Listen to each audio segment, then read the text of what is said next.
está entre as 10 melhores, inclusive, e tem 100% de ocupação de leitos de terapia intensiva. Eu volto a conversar com a doutora Gisele Nader Bastos, que é gerente médica do Hospital Moinhos de Vento. Aqui, novamente, eu peço desculpas pela interrupção, mas TV ao vivo acaba sendo assim, e eram notícias importantes sobre a situação econômica do país também, sobre a volta do auxílio emergencial. Então, a senhora estava respondendo anteriormente qual a real situação da unidade de saúde. Eu pergunto isso também porque houve um boato de que a situação estaria tranquila, o que aparentemente não é verdade, né, doutora? Perfeito, Pablo. Não há problema algum na interrupção, a gente entende, faz parte desse momento de pandemia, onde a gente se adapta a cada momento. O Hospital Moinhos de Vento, ele tem cerca de 500 leitos, e destes 500, nós já estamos com mais de 230 pacientes com a Covid-19. Então, nós adotamos um dos nossos últimos planos de contingenciamento, ampliamos pegamos todos os leitos da nossa sala de recuperação do bloco cirúrgico e agora ampliamos e estamos com 30 leitos na sala de recuperação, funcionando como uma UTI. O que algumas pessoas talvez não entendam é porque o movimento na rua ele é tranquilo. Fora das dependências, o movimento é tranquilo por vários motivos. O primeiro deles é porque nós suspendemos todas as visitas a pacientes Covid. Obviamente, nós também já não estamos mais fazendo procedimentos cirúrgicos eletivos, aqueles marcados que não têm nenhuma urgência. Também não estamos realizando exames que não sejam urgentes e estamos a todo momento orientando a população que deve buscar o serviço em caso de urgência maior. Os atendimentos de menor complexidade devem ser destinados para os pronto-atendimentos e para os ambulatórios.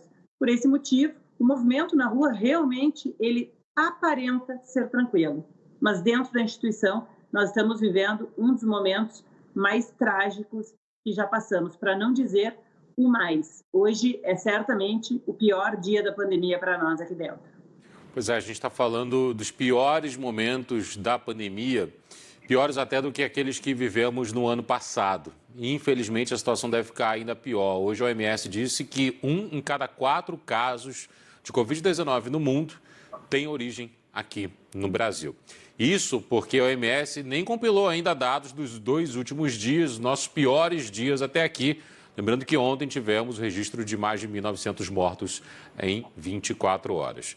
Doutora, quando a gente fala sobre a situação dentro das unidades de saúde, a gente está falando de uma ocupação maior com os mais jovens, com os mais idosos, com pessoas com comorbidades. Qual o raio-x das pessoas que hoje ocupam os leitos dentro do Moinhos de Vento?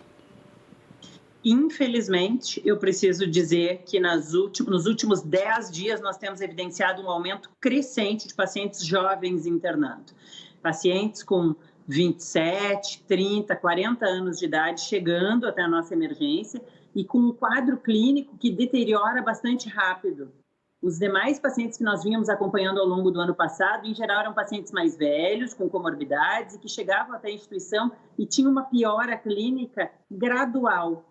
Nesses casos, nós temos visto evoluções bastante preocupantes e óbvio que isso também sobrecarrega a equipe, porque as equipes ficam muito próximas a esses pacientes e boa parte desses pacientes tem filhos pequenos em casa, então aquelas chamadas que estão acontecendo, a mídia tem divulgado, né, chamadas de vídeo que acontecem antes do paciente entrar em ventilação mecânica, antes do procedimento de intubação, elas se tornam ainda mais dolorosas para as equipes, porque elas estão acontecendo com jovens que ainda têm pais vivos e filhos em casa para cuidar. Por isso o apelo do hospital para que a população se cuide, não existe mais eu não tenho comorbidade, eu sou jovem. Isso não existe mais para esse vírus. Então, por favor, nós ratificamos o nosso pedido aqui. Ratifico porque é muito triste ver os jovens chegando. Nós estamos com 35% de pacientes abaixo dos 60 anos aqui dentro das nossas dependências, o que inclui aí também algumas gestantes e um bebê em UTI pediátrica nesse momento. Você tem o estado de saúde desse bebê, se ele está bem? Bem, é um bebê que está em estado estável, mas toda a família teve, um bebê de 20 dias, né? Contaminação em massa da família, é um bebê que passa bem, felizmente. Que bom, pelo menos dentro de tantas notícias ruins, ele passa bem. Doutora, a senhora falou uma coisa importante aí, que é o momento da internação. A ciência acabou evoluindo nesse 1 ano de pandemia que a gente completa justamente nesse período que a gente está vivendo hoje. Num primeiro momento, em que ponto procurar um médico, depois deixar para a última hora, depois procurar de antemão. Muita informação que acabou ficando meio nebulosa com relação a medicamentos e a ciência acabou evoluindo também. Hoje, qual o protocolo para atendimento? A pessoa deve procurar uma unidade de saúde em caso de sentir falta de ar só ou se sentir os outros sintomas da Covid-19, pode procurar um hospital? Os protocolos, eles são diferenciados por nível de atenção. Então, aquela pessoa que tem dor de garganta, uma febre baixa, um mal-estar, ela deve procurar as redes ambulatoriais, os postos de saúde, para quem pertence ao Sistema Único de Saúde, e os convênios têm disponibilizado atendimento nos seus ambulatórios ou teleconsultas. Aqui na cidade de Porto Alegre, alguns locais também estão fazendo apoio de forma virtual, tanto no público quanto no privado. Então, esses pacientes devem ser monitorizados em casa com equipes que os acompanhem. Para aqueles pacientes que já estão com falta de ar, e muitas pessoas que estão nos ouvindo já compraram o oxímetro, né, para ver a saturação. Nós estamos, sim, recebendo os pacientes de maior gravidade, com saturação de 93%.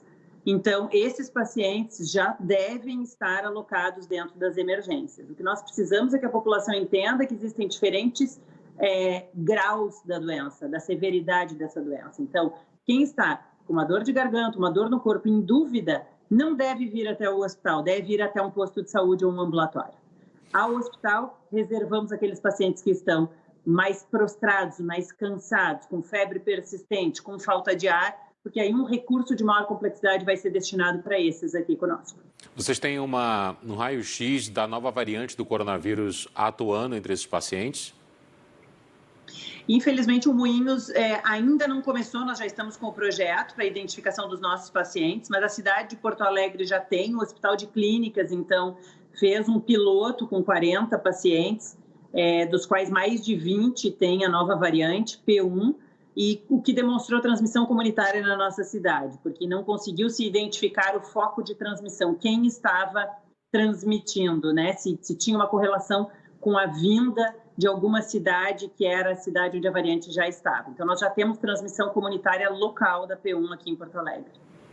Doutora, quando a gente fala do aluguel de um container, por exemplo, para a colocação de corpos, a gente está falando de a preparação para o pior. Nós já estamos no nosso pior momento.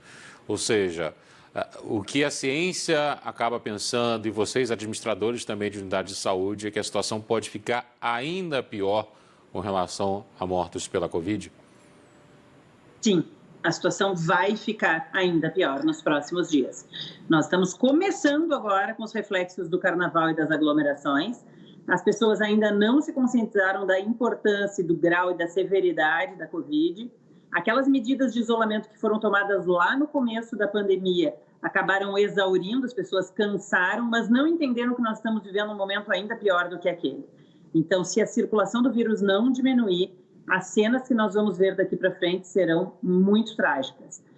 O container é importante, né? A gente trazer um pouquinho sobre isso. O Hospital Mãe de Vento possui uma área destinada aos pacientes que vão a óbito, que acomoda 3 óbitos.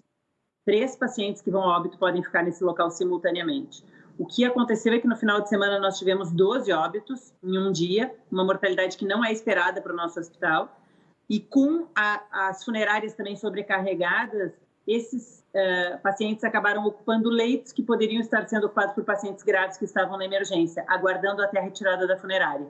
Então, por este motivo, se fez necessário a adequação de área e a alocação desse container. Esse é o motivo pelo qual a gente está já no nosso próximo plano de contingenciamento.